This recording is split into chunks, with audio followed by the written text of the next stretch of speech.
Okay, so in this do now, we're going to solve some quadratic equations. If you look at example 1 here, we have a two-term quadratic equation. And just a recall, we can only solve quadratic equations that are equal to 0. And once it's equal to 0, we will use factoring for the non-zero side. And if we look at this example 1, the two-term expression, we can factor using the GCF method. So what is the greatest common factor of the two terms? And that is x. And when you divide each term by x, you're left with x minus 4. And your simple check is to say, well, if I multiply this back together, do I get back x squared minus 4x?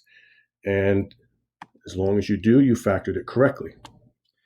Now that we have our two factors, we use what's called the zero product property, or ZPP for short. And that means that if you have two things that are multiplied and equal to 0, well, the only way you get 0 in multiplication is if something is equal to 0.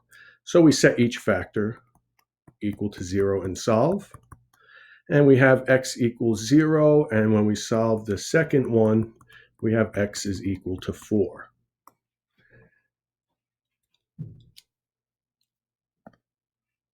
So if we look at example 2, this is a quadratic trinomial.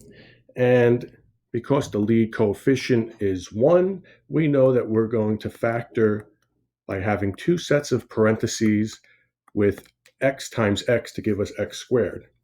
Now we must say what are two numbers that multiply to equal negative 3 but add up to equal positive 2, and that's plus 3 and minus 1.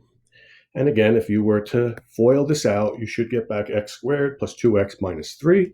That's how you check that you factored correctly. And for now, we will set each factor equal to 0 and solve for each x. Again, this is known as the zero product property. So we get the answers x equals negative 3 and x equals 1.